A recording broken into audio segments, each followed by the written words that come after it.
안녕하세요. 성형외과 전문의 이혜진입니다. 매몰법, 부분절개법, 절개법 세 가지 정도로 크게 구분을 하고요. 부분절개법은 매몰법이 좀 가깝다고 볼 수 있는데 피부 전체를 째진 않고 눈매 교정을 위해서 필요한 부분 내지는 지방 제거를 위해서 필요한 부분만 절개를 하고 나머지 쌍꺼풀을 만드는 과정은 매몰과 유사한 경우가 많고요.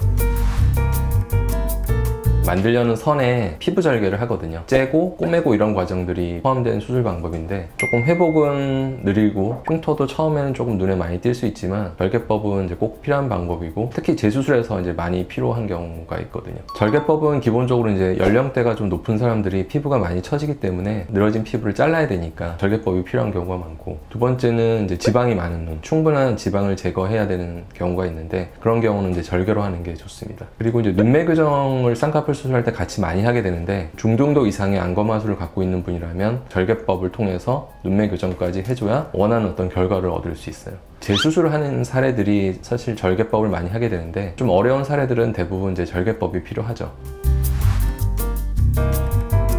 근데 사실 절개는 어쨌든 째서 하니까 흉터가 안 남을 수는 없어요. 기본적으로 남는데 그런 흉터 처리를 잘 한다면 기본적으로 쌍꺼풀은 절개를 하더라도 매몰법 못지않게 자연스러운 쌍꺼풀이 될 수 있어요.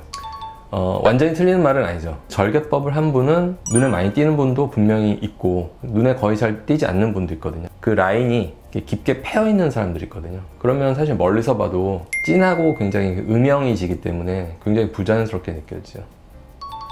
절개법은 일단 피부 절개를 했기 때문에 아무래도 부종이 많이 생기고 멍도 좀 더 많이 들 수도 있고 빠진 속도가 느릴 수 있어요. 매몰법은 피부의 절개를 길게 하지 않고 조그맣게 절개창을 구멍처럼 내서 그 부분에 이제 실을 통과시켜서 쌍꺼풀 매듭을 만들어서 수술하는 방식이죠. 가장 절개가 큰 차이는 눈을 감았을 때 쌍꺼풀 라인에 따라서 긴 절개가 없다. 흉이 그만큼 없고 회복이 빠르고 자연스러운 방법이 되겠죠. 매몰법을 일단 하기 가장 좋은 조건은 피부가 너무 두껍거나 지방이 많지 않고 많이 처지지 않고 연령대가 아무래도 좀 많은 경우보다는 좀 연령대가 낮은 분들. 다 다르죠. 매듭을 만드는 위치도 의사마다 조금 이렇게 조정을 해서 다르게 할 수 있고 절개창의 그 숫자도 한 6개 정도 내서 할 수도 있고 4개 정도를 내서 할 수도 있고 의사마다 조금씩 자기만의 방식으로 수술을 하는 거예요. 어느 정도 지방은 매몰법에서도 제거가 가능하다. 지방 제거 가능하니까 너무 과하게 많은 경우가 아니라면 매몰법도 가능하죠. 그냥 단순하게 아웃라인을 만들 수 있냐 하면 만들 수 있죠, 당연히. 그냥 높게 잡으면 아웃라인이 항상 되는 거니까. 근데 만족스러운 아웃라인이 되려면 그것만으로는 부족하고 피부가 많이 좀 처진 분이라면 피부 자체를 처진 거를 해결해야 또 좋은 아웃라인이 나오는 거거든요. 소세지 같지 않으면서. 그러니까 보통 이제 뭐 쌍꺼풀 수술을 할 때 동시에 이제 앞팀이라든가 뭐 뒷팀, 눈 뜨는 힘 자체가 약해서 불충분하게 떠지는 분은 매몰법 할 때 이제 비절개 방식의 눈매 교정을 같이 해주면 눈 뜨는 것도 어느 정도는 이제 보완할 수가 있어요. 매몰법. 그건 너무나 뭐 당연한 건데 사실 매몰법 한 사람과 절개법 한 사람을 눈을 감아보라고 해요. 절개법 한 사람은 상처가 되게 빨갛고 진하게 느껴지는 시기가 있어요. 근데 매몰법은 사실 그런 게 거의 없으니까 회복이 사실 훨씬 빠르죠, 당연히. 풀리는 거는 당연히 매몰법이 빈도가 높죠. 매몰법 내에서만 수술한 사람이 풀리는 빈도를 따지면 안 풀리는 사람이 당연히 훨씬 많아요. 근데 이제 매몰법과 절개법을 비교하면 매몰법이 절개법보다 많이 풀리죠. 흉터에 국한하면 매몰법은 매몰법으로 수술한 건지 원래 본인 쌍꺼풀인지 되게 헷갈릴 때가 많아요. 그러니까 그만큼 티가 잘 안 난다는 의미가 있죠. 저는 절개가 더 많다고 봐요. 왜냐면 10대, 20대 국한하면 매몰법이 굉장히 많이 되고 있을 거예요. 근데 한 30대 이상의 환자분으로 넓히면 절개법이 훨씬 더 많이 수술되고 있겠죠. 병원에 오실 때 본인이 수술하고자 하는 방법을 미리 결정해서 오시는 분들이 많은데 사실 그렇게 할 수는 없고 의사와 상의해서 본인이 원하는 모양, 그 모양을 만들 수 있는 적합한 방법 이런 거를 상담 후에 결정하는 것이 좋거든요. 그러니까 너무 단정적으로 정하고 오시진 않길 바랍니다. 아니죠. 꼭 풀리지는 않죠. 일단 기본은 일부가 풀리는 거죠. 그러니까 쌍꺼풀 수술하고 나서 실제로 매몰법을 했더라도 풀리는 분은 안 풀리는 분들보다 훨씬 작아요. 근데 절개법과 비교하면 아무래도 이제 매몰법이 풀리는 빈도가 좀 높은 거죠. 인터넷상에서는 매몰법이 언젠가는 반드시 뭐 풀리는 그런 수술 방법이다 라고 이렇게 얘기를 하고 있기도 한데 실제 그렇지는 않고요. 매몰법 수술한 분의 대다수는 안 풀어지고 잘 살고 계십니다. 단지 이제 절개법과 비교해서 잘 풀어진다는 인상 때문에 매몰법 수술한 분들이 다 풀어지는 것처럼 그렇게 표현되고 있는 것 같습니다. 쌍꺼풀 수술할 때는 기본적으로 이제 실을 사용하거든요. 그러니까 어떤 그 유착을 내가 원하는 위치에 만들어주게 해서 내가 예를 들면 매몰법 할 때 뭐 7mm나 8mm 위치에다가 쌍꺼풀을 만든다. 그럼 그 레벨에서 이제 실의 매듭을 만들어줘서 그 위치에서 이제 유착이 생기도록 하는 거예요. 근데 실 자체는 보통 이제 비흡수성 실을 주로 쓰는데 실은 남아있지만 그 유착 자체가 이제 약하게 생기면 일시적으로는 굉장히 선명해 보였다가도 시간이 지날수록 점점 약해져서 나중에 쌍꺼풀이 완전히 이제 소실되는 경우도 있고 쌍꺼풀이 결국 유지되는 거는 수술 이후에 이제 그 조직 간의 유착에 의해서 유지가 되는 건데 그 조직 간의 유착이 약하면 풀릴 수가 있어요. 실의 힘은 영원하지 않다. 실만으로 유지되는 건 아니고 실제로는 우리 몸에서 어떤 그 실로 인한 유착이 발생해서 유지되는 거다라고 보시면 되죠. 잘 풀리는 조건이 따로 있다고 들었는데 보통 이제 눈을 뜨는 힘이 약할 때, 그러니까 안검하수를 갖고 있는 분이 안검하수를 교정하지 않고 쌍꺼풀 수술만을 했다면 쌍꺼풀이 되게 흐릿하게 잡힐 가능성이 높고 그러면 그게 시간이 지나면서 점점 약해져서 이제 풀어질 가능성이 높아지죠. 그리고 눈꺼풀에 이제 지방이 너무 많은 것도 쌍꺼풀이 잘 풀어지는 원인이 되거든요. 쌍꺼풀이 보통 이렇게 눈을 뜨는 근육이 위로 올라가면서 당기잖아요. 그러면 이제 피부의 아래쪽 유착되어 있는 부분을 안쪽으로 이렇게 끌어당기기 때문에 쌍꺼풀이 형성되는 건데 그 사이에 이제 지방이 많이 끼어 있으면 그 두 조직 사이의 유착을 방해하니까 지방이 이제 너무 많은 것도 방해가 되죠. 또 반대로 지방이 너무 적은 경우도 쌍꺼풀이 잘 풀어질 수 있는데 쌍꺼풀이 사실 눈을 떴을 때 이 피부가 이렇게 접히는 거잖아요. 그 접히는 쌍꺼풀의 위치보다 눈썹 쪽으로 조금 더 위가 너무 이렇게 꺼져서 함몰이 심하게 되면 밑에 주름이 굉장히 흐리게 생기고 잘 피부가 이렇게 덮이지 못해요. 그래서 또 잘 풀릴 수 있어요. 그 다음에 눈 뜨는 힘이 약해서 안검하수를 갖고 있는 분은 이제 눈매 교정을 하면서 쌍꺼풀 수술을 해야 되죠. 쌍꺼풀이 잘 풀어지지 않으려면 눈꺼풀에 많은 지방이 있는 것도 안 좋고 너무 지방이 부족해서 꺼져 있는 것도 안 좋고 그 다음에 심한 안검하수를 갖고 있어서 눈 뜨는 힘이 약한 것도 없는 게 좋겠고 조건이 나쁜 부분을 결국 수술하면서 해결을 해야 되는 거죠. 그러니까 쌍꺼풀만 한다는 게 아니라 좋은 모양을 만들거나 잘 풀어지지 않게 하기 위한 그런 조건을 이제 만들면서 수술해야죠. 본인이 눈에 쌍꺼풀 이렇게 잡아볼 수 있잖아요. 뭐 이쑤시개 같은 걸 쓰기도 하고 근데 좀 피부가 좀 얇고 지방이 많지 않고 이런 분들은 이렇게 잡아봤을 때 기구를 뺐을 때 잘 풀리지 않고 잘 유지가 돼요. 계속 그걸 찝고 있지 않아도 찝었다 뺀 상태에서 잘 유지가 되거든요. 보통 이제 그런 경우가 매몰법 했을 때 좀 성공률이 좀 높은 경우라고 볼 수 있죠. 이렇게 딱 잡았는데 빼는 순간 바로 좀 풀리는 타입이다. 그러면 사실 매몰법 했을 때 성공할 가능성이 좀 낮다고 볼 수도 있는데 그런 경우는 이제 대표적으로 좀 지방이 많고 적은 거에 영향을 많이 받긴 하거든요. 피부가 얇고 아무래도 지방이 좀 많지 않은 눈이 매몰법 하기에는 굉장히 좀 좋죠. 쌍꺼풀의 매몰법은 절개법보다 풀어지는 빈도 면에서는 조금 높은 방법인 건 맞고요. 근데 이제 매몰법이라도 풀리지 않고 잘 유지되는 분들이 상당수이기 때문에 본인이 일단 매몰법에 적합한 눈인지 아닌지를 잘 판단하는 게 중요한데 그거는 사실 이제 개인적으로 스스로 판단하기보다는 이제 의사와 상담을 통해서 알 수 있는 부분이니까 병원에 내원하셔서 한번 상담을 받아보시기 바랍니다. 감사합니다.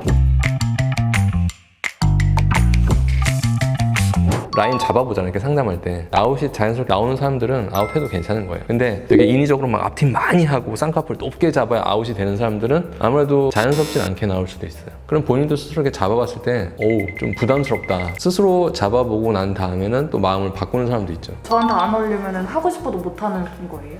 라인을 잡아봤는데 뭐 부자연스럽게 느껴진다. 그러면 본인도 내 눈에다 해보니까 부자연스럽다고 느끼면 생각을 좀 바꿔야죠.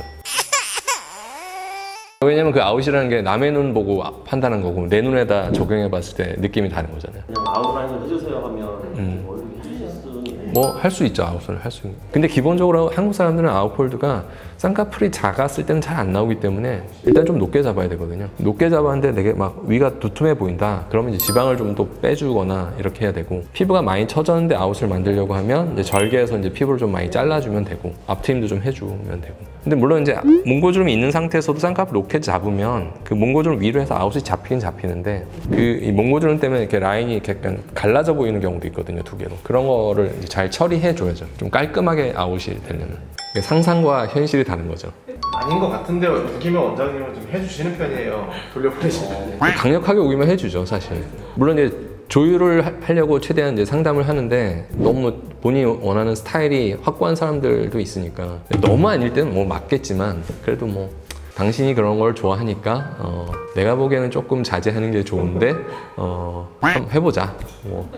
그래도 은근 잘 나올 수도 있잖아요. 항상 이제 수술하면, 쌍꺼풀 같은 경우는 그렇잖아요. 처음에 수술하면 높게 하지 않은 사람도 부어서 어색한 기간이 있잖아요. 근데 아웃을 만들기 위해서 이제 좀 크게 한 사람들은 처음에 그 이제 붓기 빠지는 과정을 너무 힘들어하는 경우들도 있어요. 그러면 의사도 같이 힘들어요. 왜냐면 그분이 수술하고 나서 집에만 가만히 있겠어요? 그렇게 힘든데 병원에 또 자주 올 거 아니에요. 원장님 붓기 언제 빠지는 겁니까? 뭐 붓기 주사라도 맞아야 되는 거 아닙니까? 또 이렇게 얘기할 수 있잖아요. 의사도 되게 그런 것 때문에 같이 힘들어요. 환자만 힘들지 않고. 또 이제 붓기 빠지면 좋아질 거라고 해도 그 빠지기 전까지 과정에서는 계속 의구심이 드는 거죠. 과연 그 크기로 이제 작아질 건가, 아니면 끝까지 뭐 이런 느낌으로 남을 건가. 어떻게 보내시나요, 그 시간? 물론 이제 정기적으로 점검을 하니까 어차피 환자분이 오셔야 되는데, 근데 이렇게 올 때마다 간격이 좀 있으면 조금씩 좋아져서 오죠. 수술할 때 애초에 좀 약간 과한 거를 원하는 분한테는 회복 과정상에서 좀 힘들 수 있는 것도 얘기해요. 근데 눈이 많이 부어있으면 또 어떤 문제가 있냐면, 눈 뜨는 게 또 힘들어요. 높게 했죠? 많이 부었죠? 눈 뜨기가 힘들죠? 그러니까 쌍꺼풀이 더 두껍게 보이는 거죠. 눈을 잘 뜨면 쌍꺼풀이 이렇게 약간 더 좁게 얇게 느껴지는데, 눈이 뜨는 힘이 부어서 더 무겁게 느껴지고 잘 못 뜨면 쌍꺼풀이 더 두껍게 느껴진단 말이에요. 이게 악순환인 거죠, 초반에는. 아무래도 이제 아웃라인이 보통 작은 쌍꺼풀이 아니라 좀 쌍꺼풀 크기가 약간 큰 쌍꺼풀을 의미하기도 하니까, 아무래도 좀 동양적인 얼굴보다는 좀 더 서구적인 느낌에서 아웃라인이 많이 어울리고 전체적인 이미지에 부합하는 모양이라고 볼 수 있어요.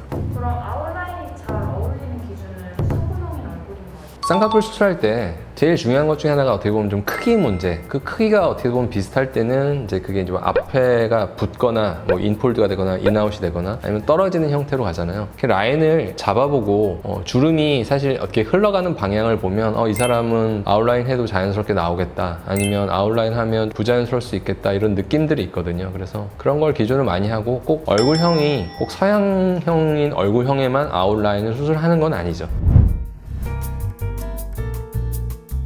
그 두께라고 얘기하는 거는 이제 뉘앙스는 이건데, 뭐냐면 보통 쌍꺼풀을 크게 하면 약간 소세지 같은 느낌으로 쌍꺼풀이 많이 나오거든요. 근데 피부가 얇은 분들은 쌍꺼풀 크게 해도 좀 소세지 같은 느낌이 좀 잘 안 나오고, 지방 많고 피부가 두꺼운 사람은 소세지 같은 느낌이 잘 나와요. 너무 두꺼운 피부, 지방이 많은 느낌을 갖고 있는 사람을 아웃라인 만들면 부자연스럽다고 느낄 가능성이 크죠. 피부 두께가 조금 얇은 타입, 몽고주름이 없는 타입이 아웃라인 하기에 되게 좋죠.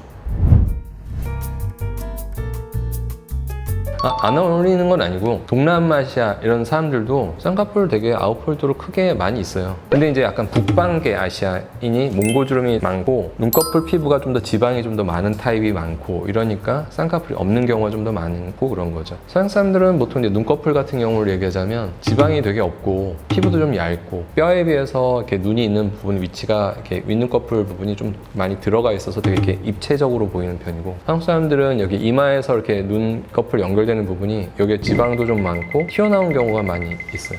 구조적으로 좀 차이가 많죠. 인 아웃라인으로 수술을 했다가 아웃라인으로 바꾸고 싶다 그러면은 그 모양은 어쨌든 바꿀 수 있어요. 근데 이제 전에 쌍꺼풀 수술한 방법이 매몰법은 아니고 절개법인데, 쌍꺼풀 라인 자체를 그러니까 기존의 선을 사용해서 수술하는 게 아니라 이동을 해서 해야 되는 경우면, 어떨 때는 이제 선이 두 개가 될 수가 있잖아요, 흉터선이. 그러면 사실은 이제 하나를 사용하는 경우보다는 좀 티가 날 가능성은 좀 더 높죠, 상대적으로. 그리고 인해서 이제 아웃을 만들 때 어떤 경우는 쌍꺼풀을 건드릴 필요가 없이 앞트임을 잘 하면 인아웃에서 아웃을 만들 수도 있는데, 이제 그런 경우는 앞트임만 해서 해결이 되는 경우도 있고. 원장님 혹시 아웃라인 수술은 3개월 후에 재수술 판가름이 난다는데 그건 저도 모르는 말인데 어디서 아니 그러니까 3개월 정도면 아웃이냐 아니냐랑 중요한 건 아니고 보통 이제 수술하고 나서 3개월 정도 됐을 때는 거의 많이 빠져 있죠. 그러면 이제 그때 모양상에서 뭐 마음에 안 드는 부분이 있다면 아무래도 재수술을 해야 될 수가 있는 거고, 처음에 마음에 안 들었지만 3개월 정도 지나니까 붓기 빠져서 적당한 모양이 됐다 그러면 이제 재수술할 필요는 없는 거고. 근데 보통 3개월이 재수술할 수 있는 시기는 아니고 보통은 한 6개월 정도가 지나야 재수술을 할 수 있는 시기가 되죠.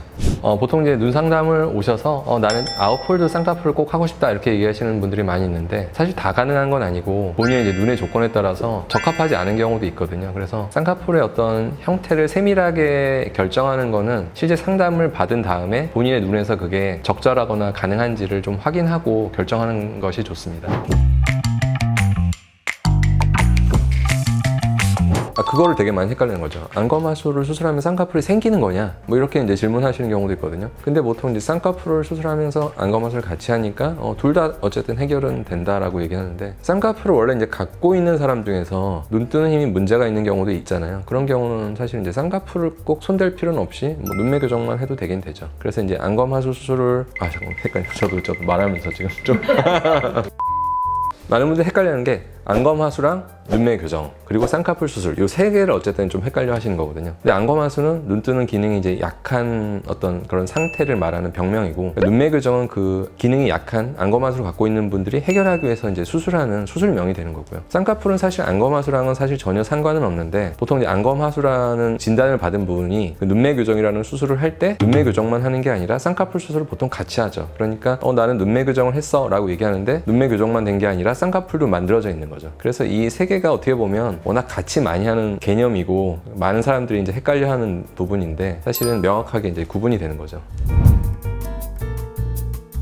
요새는 이제 눈 상담하다 보면 이제 많이 헷갈려하는 게 앞팀이냐, 뭐 윗팀이냐, 뒷팀이냐, 밑팀이냐, 뭐 이런 거 갖고 이제 조금 헷갈려 하시는 것 같아요. 근데 요새는 이제 뭐 윗팀이라는 표현을 많이 쓰기도 하는데, 앞팀과 이제 윗팀 수술이 사실 되게 막 별개의 구분된 수술은 아니고 거의 동일한 수술 방법인데, 어떤 사람은 이제 몽고주름을 갖고 있음에도 불구하고 눈 사이 간격이 평균 정도인 경우가 있거든요. 근데 몽고주름 좀 없애야 되는데 간격이 더 좁아지면 안 돼요. 그런 경우는 이제 앞팀의 개념을 갖고 하는 게 아니라 인폴드인데 약간 인아웃처럼 보이기 위한 그런 정도의 어떤 수술을 병행하는 경우가 있거든요. 그런 경우에 이제 윗팀이라는 표현을 사용하게 되는 거고, 뒷팀, 밑팀도 마찬가지인데, 보통 이제 눈을 더 길고 시원하게 하기 위해서 이제 뒷팀을 하는데, 보통 뒷팀 할 때 그 외양각 위치를 원래 위치보다 조금 더 아래로 내리게 되거든요. 뒷팀을 하면서 밑팀 효과가 대부분은 좀 발생하는 편인데, 실제로 눈꼬리가 굉장히 많이 올라가서 많은 양을 내리고 싶어요. 그러면 이제 밑팀만 별도로 할 수가 있어요. 이거 앞팀에서 윗팀이 파생된 거랑은 조금 다른 개념인데, 밑팀만 하기 위해서 외양각 부위가 아니라 조금 더 앞쪽 그 결막 안쪽에서 실을 사용해서 외양각뿐만 아니라 그 중간 검은 동자와 그 외양각 사이 부분까지 이렇게 밑으로 좀 끌어내리는 그런 수술을 하는데, 그런 경우를 이제 밑팀이라고 하는 거죠. 그래서 뒷팀에서는 밑팀을 같이 병행하는 것도 가능하지만 별도의 위치에서 또 다른 밑팀을 따로 더 할 수도 있는 상태니까 조금 구분되는 수술이 될 수 있죠. 모르고 오셔도 돼요. 용어를 사실 제가 되게 막 어렵게 사용하진 않아요. 뭐 환자가 이해하기 힘든 언어를 막 얘기해서 막 어렵게 하진 않으니까, 사실은 뭐 그냥 와서 상담하면 되고 충분히 뭐 이해할 수 있는 정도가 되니까 너무 많은 예습은 필요하지 않다. 안검하수 하면 되게 한문으로 된 좀 어려운 글자 같거든요. 그래서 막 뜻도 잘 이렇게 탁 와닿지 않는 경우가 많은데, 그러니까 쉽게 말하면 눈 뜨는 근육이 약해서 기능이 좀 떨어져 있는 경우를 말하고요. 안검하수를 이제 교정하는 수술이 이제 눈매 교정. 눈매 교정을 할 때 보통 쌍꺼풀 수술을 병행하는 경우가 많기 때문에 내 주변에 어떤 사람이 눈매 교정을 했다고 하는데 쌍꺼풀이 생겨져 있는 경우를 많이 보게 되실 거예요. 그렇지만 그건 엄밀히 따지면 눈매 교정을 하면서 쌍꺼풀 수술을 같이 했기 때문이지 눈매 교정만으로 쌍꺼풀이 만들어지는 건 아닙니다.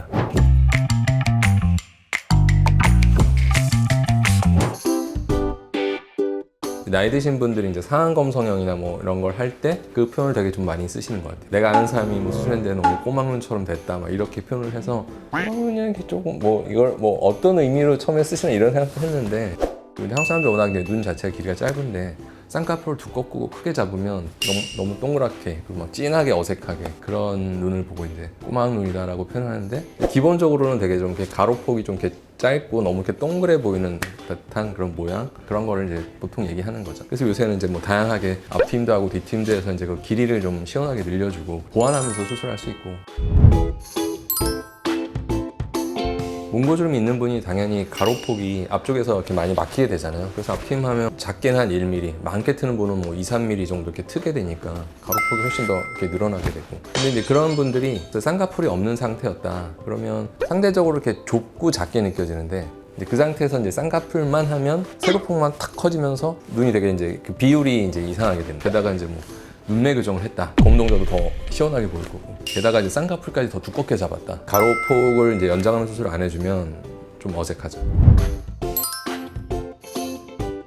트임이 가능한지를 일단 확인해야 되겠고, 트임으로 어느 정도 보완이 되는 상태면 조금 더 그 두께감을 늘려가는 것도 고려할 수 있고, 앞트임을 많이 할 수도 없다. 작게 하시는 게 좋다고 이렇게 추천드려야죠.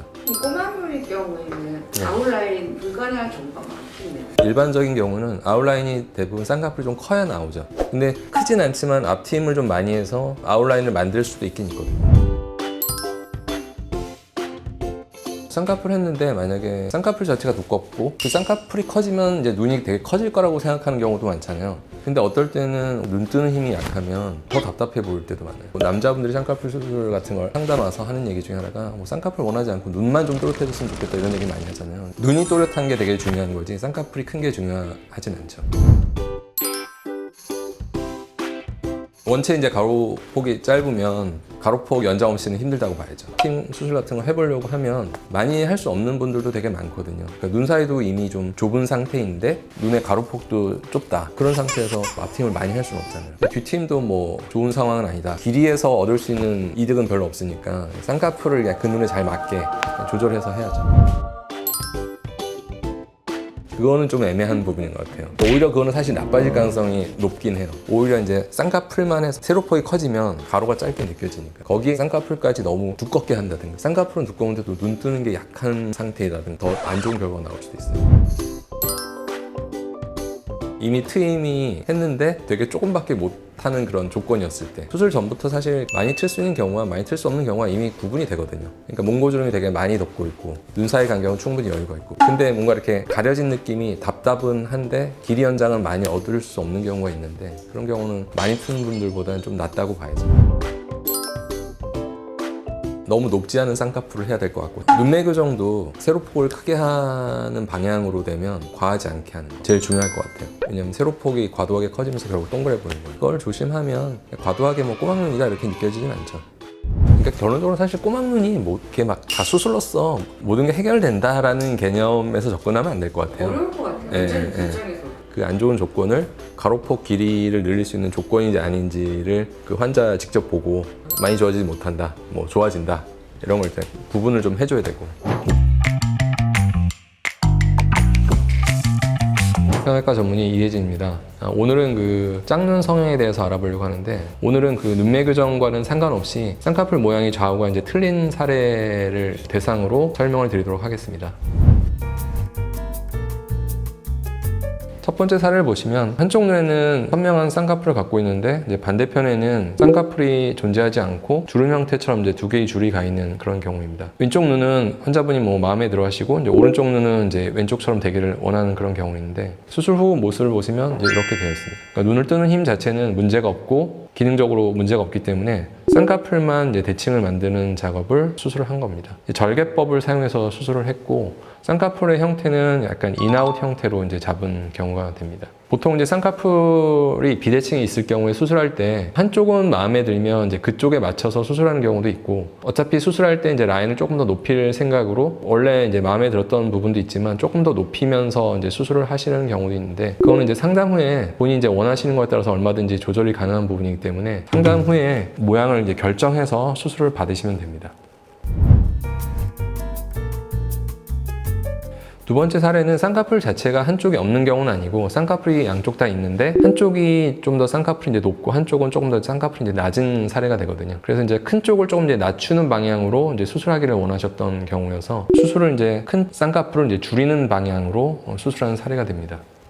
이쪽 눈이 이제 쌍꺼풀이 이제 낮춘 쪽이 되죠. 위에 보면 약간 이렇게 주름 형태로 이제 선이 남아 있게 되는데 이제 피부가 얇은 분이시고 쌍꺼풀을 이제 낮추게 되니까 이제 원래 있던 주름 부분에 약간의 흔적처럼 이제 주름이 남게 됩니다. 반대편은 그냥 원래 있는 그냥 본인의 이제 눈 상태고 이런 경우는 이제 한쪽을 수술해서 크기를 이제 맞추는 작업을 한 거죠. 이 경우는 양쪽에 쌍꺼풀을 갖고 있지만 한쪽 쌍꺼풀은 작고 인폴드 형태, 다른 쪽은 쌍꺼풀이 약간 인아웃 형태이긴 한데 자세히 보면 주름이 두 개로 져 있고 피부가 좀 이렇게 처져 있는 경우입니다. 양쪽 쌍꺼풀이 다 불만족인 경우이기 때문에 어느 한쪽에 맞춰서 수술하기를 원하시는 경우가 아니고 새롭게 그냥 조금 더 원하는 모양을 바꾸고자 하는 경우거든요. 지금 보여지는 것처럼 이렇게 인폴드가 아니라 약간 인아웃 형태로 쌍꺼풀을 좀 높이고, 반대편에는 이제 피부가 좀 늘어지고 주름이 이렇게 두 개로 이중으로 보이기 때문에 그런 거를 이제 좀 정돈하고 싶은 그런 사례가 됩니다. 수술해서 사이즈는 이제 조금 더 작았던 쪽은 이제 높이는 방향으로, 그렇지 않고 이제 쌍꺼풀이 보였지만 피부에 이제 주름이 이중으로 보였던 분들은 그거는 이제 하나로 이제 정돈시키는 방향으로 수술했던 사례입니다. 수술 이후에 이제 어쨌든 좌우가 이제 균형이 이제 맞아진 거죠.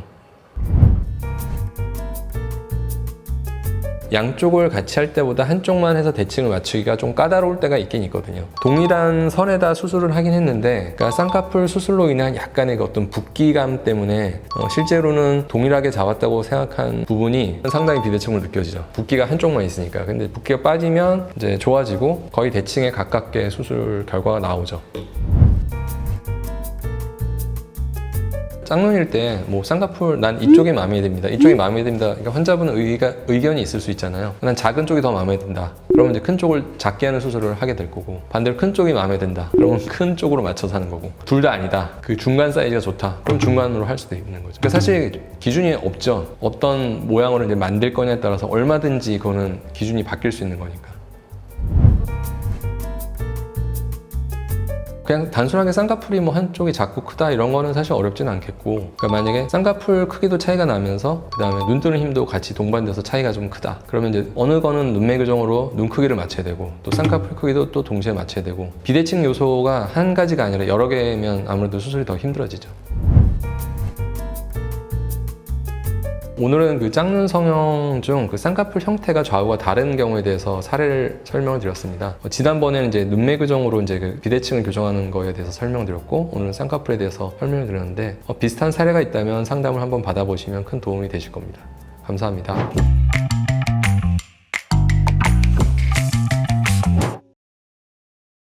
한쪽은 워낙 내가 딱 마음에 드는 모양이고 반대편이 없어서 이제 그쪽을 만들려고 할 때 비슷하게 할 수 있다. 근데 이제 그런 경우는 주로 이제 절개법보다는 이제 매몰법을 써서 하는 경우다라고 보면 되는데, 그러니까 매몰법을 써서 이제 똑같은 크기로 이제 디자인해서 수술하는 거죠. 근데 이제 실제 수술해 보면 그러면 디자인을 똑같이 하고 수술했을 때 그쪽이 쌍꺼풀이 약간 더 진하면서 크게 나올 가능성이 좀 있어요. 그럼 짝짝이 아니에요? 그러면 짝짝이가 되는 거죠. 그래서 이제 수술하는 쪽을 아주 미세하게 낮춰서 수술하거나, 쌍꺼풀을 만들 때 이제 실을 사용해서 하니까 그걸 이제 그 매듭을 만들고 묶을 때 그 강도 조절에 따라서 좀 또 다를 수 있거든요. 강하게 묶느냐, 약간 약하게 묶느냐에 따라서 깊이감이나 이런 게 좀 달라질 수 있어요. 그러니까 기본적으로 이제 비대칭 사용 가능성이 좀 있는데 거의 비슷하게 만들 수는 있다 정도 생각하시면 돼요. 근데 이제 한쪽만 했을 때 단점이라면 한쪽만 부을 거 아니에요. 붓기가 다 빠지기 전까지가 계속 비대칭 상태인 거죠. 근데 어떤 사람은 붓기가 빨리 빠지면 뭐 한 달 정도까지 비대칭이다 이렇게 볼 수도 있고, 붓기가 한 3개월 걸리면 한 3개월간 비대칭이다 이렇게 볼 수도 있으니까, 한쪽만 수술한 분 이렇게 그 점검했을 때 얘기해보면 그 비대칭인 상태를 유지하는 게 힘들어하는 분도 있어요. 본인이 이제 눈 뜰 때도 한쪽이 좀 무겁고 한쪽이 좀 덜 무겁고 이렇게 약간 감각상의 그 비대칭도 존재하거든요. 그래서 사실 한쪽 하는 분한테는 항상 그걸 설명해요. 그게 이제 붓기 빠지기 전까지는 비대칭으로 보이는 거다. 한쪽만 수술하면 비용도 좀 되는 거예요? 그쵸. 한쪽만 하니까. 먼저 반값? 반값에 가깝다. 오. 저희 병원 같은 경우 그냥 반값까지는 아니고 반값에. 사실 그 질문 제일 조회수 제일 그래요? 제일 많이 궁금한 그거였어요. 결국은 돈이다 뭐 이런 거. 한쪽만 수술한 사례가 있을지 궁금해서 저희가. 있죠. 남성분인데 이제 왼쪽 눈에만 쌍꺼풀이 있고 오른쪽이 없어서 그냥 이렇게 비슷하게 만들고자 했던 분이거든요. 그래서 왼쪽 눈은 이제 수술을 하지 않고 원래 상태고, 오른쪽만 이제 그 왼쪽의 크기에 맞춰서 이제 수술을 한 거죠. 수술 방법은 이제 매몰법으로 한 거고, 이게 이제 5개월 정도 지났을 때니까 붓기가 이제 빠진 상태니까 그냥 비슷하게 보이는 거죠. 그쪽 쌍꺼풀도 마음에 드는 건 아니고 그 모양을 뭐 변화를 주길 원하면 양쪽 하면 되는 거고, 어렵지 않다. 그 쌍꺼풀이 이제 한쪽만 있어서 상담 오시는 분들이 있는데 상담 후 가능하면 한쪽만 수술하셔도 되는 경우가 있거든요. 그래서 한쪽만 하면 오히려 이제 뭐 더 티가 나거나 어색하지 않느냐, 양쪽 하는 것보다 그렇게 생각하시는 경우 있는데 한쪽만 하는 경우는 사실 이제 절개법보다 매몰법을 해서 하는 경우가 더 많기 때문에 그렇게 해서 만족스러운 결과가 나오는 경우가 많아요. 근데 단 이제 회복 과정에서는 조금 비대칭인 상태가 유지되다가 붓기 빠지면서 좋아진다라는 거를 환자분도 알고 계시면 좋겠습니다.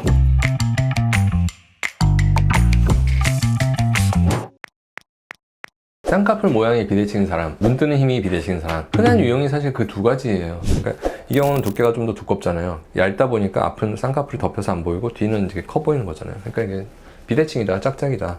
쌍꺼풀이 이제 대칭이 아닌 상태였던 거니까 쌍꺼풀 라인을 이제 교정하는 걸 하는 거죠. 이 라인을 마음에 드니까 이 작은 쪽을 쌍꺼풀을 높여서 대칭을 맞추고 싶다. 그러면 그 요구 사항에 따라서 하게 되는 거죠. 사실 뭐 쌍꺼풀 이렇게 비대칭 있는 것들은 그 라인의 차이만 잘 맞춰주면 얼마든지 그 비대칭을 개선시킬 수 있는 거거든요.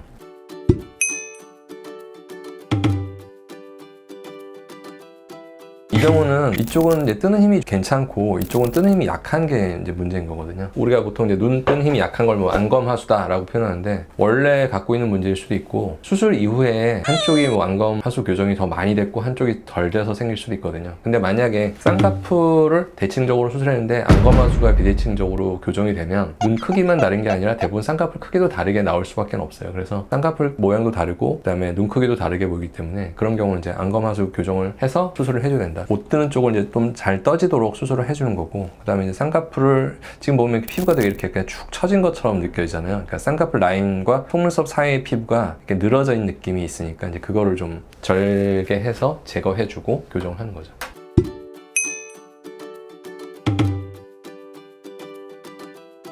수술 뒤에 짝눈이 생기는 거는 수술이 잘못됐다고 봐야죠. 당연히 그건 수술이 잘못된 부분이 있기 때문에 비대칭이 생긴 건 맞는 거죠.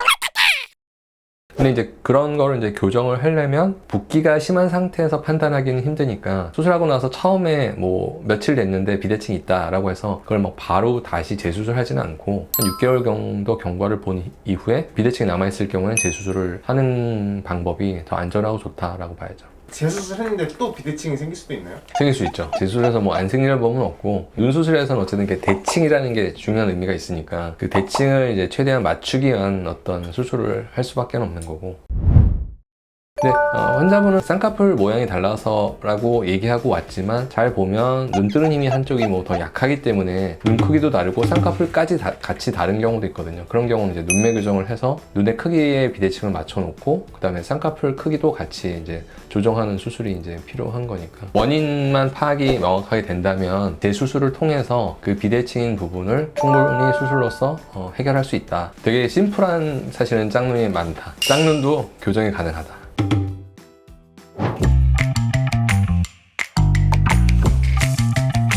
연예인 이미지 좀 보셨다 그랬잖아요. 네. 그 연예인 이미지 들고 오시는 분도 많아요? 남자분 중에 BTS 진 있었던 것 같고 보통 이제 무쌍이라고 하는 거가 여성분 중에는 별로 없는 것 같아요. 남자분들 많죠 사실. 여성분들은 좀 쌍꺼풀 라인을 보이는 쪽을 좀 더 선호해서 아예 안 보이게 원한다 이런 경우는 좀 드문 편이고, 남성분들은 눈만 좀 커졌으면 좋겠어요, 또렷해졌으면 좋겠어요 이런 얘기 많이 하니까. 근데 사실상 실제 수술하는 개념으로 따지면 무쌍이 쌍꺼풀이 없는 상태에서 뭐 눈매 교정만 하는 경우보다는 눈에 보이지 않게 작은 크기로 만들고 필요하다면 매몰법으로 뭐 쌍꺼풀만 한다든가 아니면 눈매 교정을 좀 병행해서 하거나 이렇게 하는 경우가 실제로는 더 많죠. 무쌍처럼 보인다고 해도 실제로는 속쌍꺼풀이 있다던가 하는 거예요. 그런 경우가 더 많아요. 왜냐하면 효과가 그게 더 크거든요. 왜냐하면 이제 눈이 또렷해지려면 바깥에 피부에 처진 게 좀 해결이 돼야 되고, 그 다음에 뜰 때 만약에 힘이 약하면 그 힘이 약한 부분에 대한 교정이 필요하잖아요. 근데 이제 상담하러 오신 분들은 체크를 해보면 눈 뜨는 힘은 문제가 별로 없는데 쌍꺼풀이 없다 보니까 위에 피부가 속눈썹을 이렇게 가리고 있는 경우가 많거든요. 피부를 좀 걷어내야 되는데 그거는 이제 눈매 교정으로 해결이 안 되는 거죠. 오히려 쌍꺼풀만 하는 경우는 훨씬 많죠. 떴을 때 거의 쌍꺼풀이 좀 없는 것 같다 이렇게 하는 경우가 많고, 근데 눈 뜨는 힘도 약하고 쌍꺼풀도 없는 상태에서 피부가 처졌다 그러면 매몰법으로 쌍꺼풀하고 비절개로 눈매 교정하고 이렇게 하는 경우가 제일 많죠. 근데 쌍꺼풀 하기 싫어했던 사람들인데 쌍꺼풀 한다고 하면은 그럴 수도 있긴 있어요. 진짜 없는 거를 만약에 원한다면 그때는 이제 눈매 교정만 해야죠.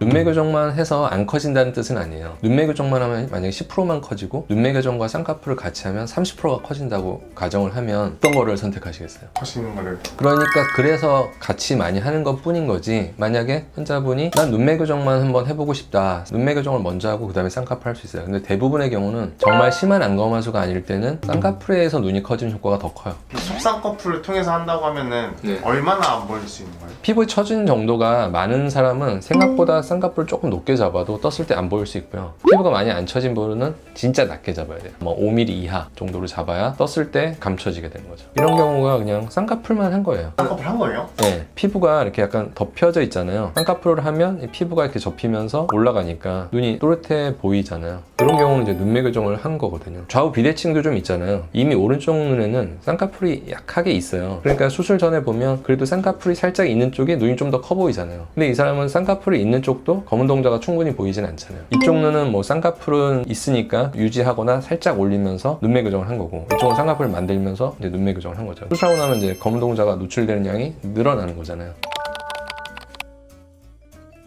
지금 크기가 또 시간이 몇 년 흐르면 피부 처짐에 따라서 사실 더 작아질 수도 있잖아요. 처음엔 살짝 보일 거다, 근데 시간이 더 지나면 지날수록 더 무쌍화 될 거다, 이렇게 얘기하고, 남성분이라면 큰 쌍꺼풀을 선호하진 않으니까 최대한 조금 작게, 아예 안 보이거나 살짝 보이는 정도, 그런 정도로 많이 하죠. 실제로는 쌍꺼풀을 만들지 않고 무쌍의 상태에서 눈이 커지기를 원하시는 분들이 병원에 많이 상담을 오시고 방문을 하시는데, 실제로 이제 그런 눈을 문제를 해결하다 보면 쌍꺼풀 정말 안 만드는 상태로 해결은 힘든 경우가 많거든요. 현실적으로는 쌍꺼풀을 작게 만들어서 잘 보이지 않게 처리를 하고, 필요하다면 이제 눈매 교정을 동반해서 수술하는 게 눈을 또렷하고 크게 만드는 방법이 됩니다. 특히 남성분 중에서 이제 그런 수술을 원하시는 분들이 많기 때문에 속쌍꺼풀처럼 작게 만든다라는 게 사실은 무쌍의 개념을 갖고 있다. 안녕하세요. 예진성형외과의 이예진입니다. 오늘은 수술 전후 주의사항에 대해서 말씀드리려고 합니다. 수술은 하다 보면 이제 피가 나거나 이럴 수 있기 때문에 지혈이 잘 안 되는 어떤 약물이 있거든요. 아스피린이라든가 뭐 비타민 E 종류 같은 경우는 수술 전에 한 일주일 정도 전에는 좀 중단을 하는 게 좋고, 수술 이후에도 필요에 의해서 한 1, 2주 정도는 중단을 하시는 것이 좋습니다. 흡연과 음주는 수술 전 일주일 정도 전부터 끊고, 수술 전에 혹시 감기 증상이 있다면 그게 수술에 지장이 있을 정도일 경우에는 수술을 연기하시는 게 좋고요. 뭐 가벼운 증상이라면 작은 수술은 가능한 경우도 있습니다. 의료진과 그거는 상의를 해보시는 것이 좋습니다. 수술 당일 내지는 수술하기 전에도 음료수를 제외한 물은 드셔도 되고, 음식은 수면 마취 같은 경우는 보통 3시간 정도는 금지하는 게 좋고, 전신 마취를 하게 되는 경우는 보통 한 8시간 이상은 금식을 하는 것이 좋습니다. 다른 수술과 동반해서 수술을 하시려고 할 경우에 사실은 같이 할 수 있는 수술이긴 하지만, 다른 수술을 먼저 하신 경우에는 보통 코 수술을 하고 나면 부목 같은 걸 사용하거든요. 그래서 눈 수술을 바로 하기는 좀 힘들 수 있고 한 일주일 정도의 간격을 주는 게 좋고, 눈 수술 이후에 코를 할 때는 크게 상관은 없어서 눈 수술 이후에 코는 일정을 그냥 편하게 잡아서 수술하실 수 있습니다. 수술 당일 병원에 오실 때는 화장을 하지 않고 그 다음에 액세서리는 착용하지 않은 상태로 오시는 것이 좋습니다. 옷은 입고 벗기 편한 옷을 입고 오시는 것이 수술 후에 집에 가실 때 편리합니다. 퇴원하실 때는 본인 자가로 운전하는 것은 위험할 수 있기 때문에 대중교통을 이용하거나 아니면 보호자를 동반해서 오셔서 같이 귀가하시는 것이 안전합니다. 수술 후에는 약을 드시게 되는데, 수술의 종류에 따라서 짧게는 한 3일, 길게는 5일에서 7일 정도 약을 드시게 됩니다. 약은 보통 항생제와 소염제, 그리고 코 수술의 경우에는 콧물약, 눈 수술의 경우에는 뭐 바르는 안약이라든가 그 점안약 이런 것이 처방되고, 시간을 맞춰서 정해진 횟수를 정확하게 드시는 것이 좋습니다. 부종이 덜 생기게 하기 위해서는 자는 자세를 머리 쪽을 심장보다 좀 더 높여서 주무시는 것이 좋고, 쉬고 있을 때도 약간 이렇게 기대서 있거나 아니면 좀 앉은 자세를 유지하는 게 얼굴에 부종을 덜 생기게 하는 좋은 방법입니다. 보통 수술하고 나서 찜질은 3일간 냉찜질을 하게 되고, 3일이 지나면 이제 온찜질로 바꿔서 하게 됩니다. 냉찜질은 초기에 이제 붓기를 적게 생기게 하고 통증도 좀 완화시키고, 그렇기 때문에 이제 회복이 좀 더 빨라지는 효과를 발휘할 수 있습니다. 눈 수술 후 테이핑 같은 경우는 윗눈꺼풀에서 하는 수술은 잘 사용하지 않는 편인데, 예를 들면 앞트임, 뒤트임, 쌍꺼풀 수술은 보통 테이핑을 하지 않고 하안검이나 눈 밑 지방 재배치 이런 경우에는 테이핑을 테이핑을 하게 되는데 짧게는 1일에서 길게는 한 4일 정도 테이핑을 할 수 있습니다. 수술 후 세안은 보통 실밥을 빼고 나서 그 이후부터 가능한데 당일 저녁 정도부터 씻거나 아니면 그 다음날부터 세안이나 샤워를 하셔도 됩니다. 수술 후 화장은 보통 실밥을 제거하고 나서 2주 정도 경과한 이후에 하는 것이 좋은데 물론 좀 멍이 있거나 이런 주변 부분을 가리는 그런 화장, 그러니까 상처 부위를 직접 하지 않는 화장은 하셔도 무방합니다. 수술 후 흡연과 음주는 한 달간 하지 않는 것이 좋습니다. 흡연은 수술 부위의 혈액순환을 나쁘게 하기 때문에 상처 치유를 지연시키고 전자담배에도 니코틴 성분이 포함되어 있기 때문에 한 달간 하지 않는 것이 좋습니다. 음주는 수술 부위에 어떤 염증이 생길 가능성을 높이기 때문에 꼭 피해야 됩니다. 수술 후 사실 가벼운 산책 이런 거는 오히려 부종을 빼는 데 도움이 되지만 격렬한 운동이라든가 수영, 요가, 필라테스 이런 어떤 운동들은 한 달간은 하지 않는 것이 안전합니다. 눈 수술 후에 이제 렌즈를 착용하는 것은 눈 안쪽으로 하는 수술들, 예를 들면 지방 재배치, 비절개 방식의 눈매 교정, 내지는 뒤팀처럼 약간 그 결막과 인접한 부분의 수술인 경우에는 영향을 받을 수 있는데 대략 일주일 정도가 경과하면 렌즈를 착용하셔도 무방합니다. 코 수술 이후의 안경은 융비술처럼 어떤 보형물을 사용하는 수술인 경우에는 저는 보통 일주일 경과해서 부목되고 실밥 제거한 이후부터는 착용을 해도 괜찮다라고 말씀을 드리는데 단 그 안경 받침대가 좌우로 이렇게 흔들리지 않도록 유지를 하는 것이 좋습니다. 코 수술할 때 그 절골을 한 경우에는 예외적으로 한 2주 정도 경과해서 안경을 착용하시는 것이 좋고 너무 과도하게 눌리거나 그러면 그 절골한 부위의 모양이 변형이 올 수 있기 때문에 의료진에게 충분하게 그거를 물어보고 안경을 끼시는 것이 좋습니다. 코 수술 이후에는 콧등에 이렇게 부목을 착용하게 되는데 융비술이나 코끝 수술을 한 경우에는 대개는 4일째 치료할 때 제거를 하고 절골을 한 경우에는 보통 일주일간 착용을 합니다. 일주일 이후에도 본인이 집에서 잠을 잘 때 착용할 수 있게 부목을 드리고 일주일간 착용을 더해서 총 2주간 부목을 사용할 수 있습니다. 수술 후 방문 시기는 수술 이후 1일째, 그 다음에 4일째 아니면 7일째 이렇게 방문하시게 되고 대개의 경우는 4일째 실밥을 제거하게 되고 늦은 경우에는 7일째 실밥을 제거하게 됩니다. 오늘은 눈과 코 수술 전후 주의사항에 대해서 알아봤습니다. 수술 전에 지켜야 될 부분, 수술 이후에 지켜야 될 부분들을 잘 숙지하시고 지켜주시면 수술 후에 더 빠르고 좋은 결과를 얻을 수 있습니다. 감사합니다.